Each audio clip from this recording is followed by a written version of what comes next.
It seemingly is getting worse. And when you look at it, Thulasizwe, I think the bigger question that we need to be answering, or the bigger conversation that we need to be having, is really the moral degeneration, you know, of South African citizens, or of us as a country. Because remember, government and business alike, you know, they don't operate in silo. You know, they actually are a microcosm of the society that we live in. So I think it's actually pointing to a bigger problem that we have as South Africans. But unfortunately, no, it's not getting any better. It's actually getting worse. And I think the study that has been done recently around corruption actually shows that the sentiments of people deem, you know, corruption to actually be getting worse. Yeah, absolutely. According to Transparency International, we dropped on the Transparency International Corruption Perception Index from 45 to 43 this year. Absolutely. Talk to me about your integrity pledge. What difference has it made? People will be saying, we're seeing the likes of Steinhoff, we saw KPMG, we saw, you know, Trillion. I'm not sure if any of those are your members. I know KPMG has been suspended from yourselves. How much of a difference does the integrity pledge make, or is it something that business leaders sign up to and don't feel the need to honor? So the intention of the integrity pledge from our side was really to commit our leaders to action.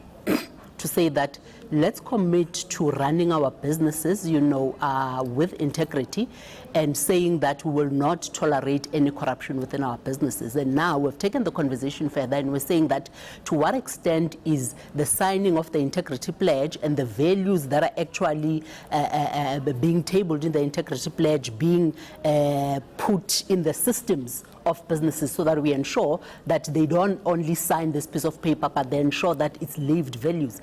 But I think the other thing with business, Thulasizwe, which I must say you don't see in public sector, is decisiveness. You know, when there is corruption that has been found in the private sector, you see some level of decisiveness, whether it be some inquiry that is being taken on, whether it's people's heads rolling, whether it's people being fired, whether it's, you know, but you see some action being taken.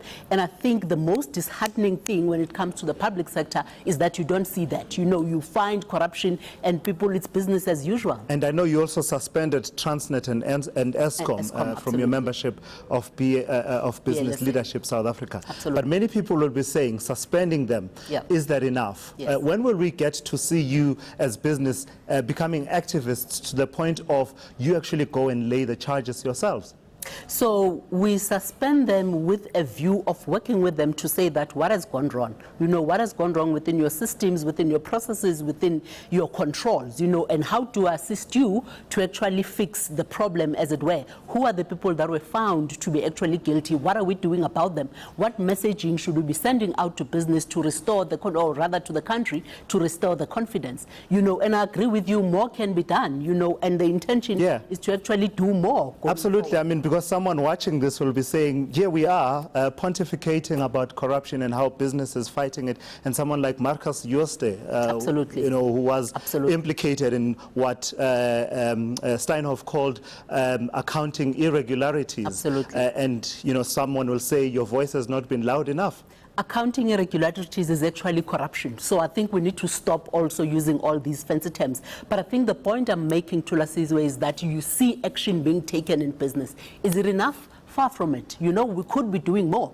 But I think the most important thing is you do see heads rolling. You do see people being held to account. You do see people being held to actually answer. And I think that is the most important thing. I'm going to be very adventurous and try and sneak in two questions in one. What is your sense of the, you know, the new president, President Ramaphosa, is talking big on combating corruption, not only in the private sector, but also in the public sector. Do you believe you have a partner you can work with in President Ramaphosa and the team that he has assembled, but also at the same time this whole issue of strengthening the competition, the enforceability of competition laws, because a lot of the times the corruption in the private sector comes under the guise of collusive behavior. Yeah.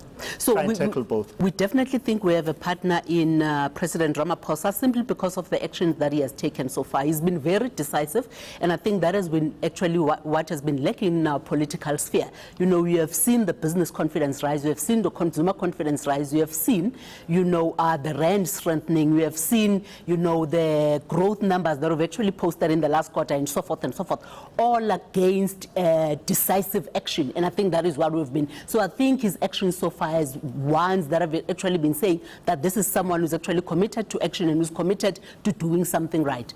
And I think in as far as the Competition Commission, laws, absolutely, yes. Absolutely. So when you look at the competition law, there is provision in there, in the amendments that were made in 2009 and in 2016 to criminalize anti-competitive behavior. So there is no reason why it has not been done. And I think those provisions still remain to be tested in terms of, you know, will they test out in a court of law? But actually, we should actually be taking corporate South Africa alike to, you know, against the competition law, because the legal system does make provision for us to hold corporate sector accountable. Busisiwe Mavuso of Business Leadership South Africa, thank you so much for coming through here on Newsnight.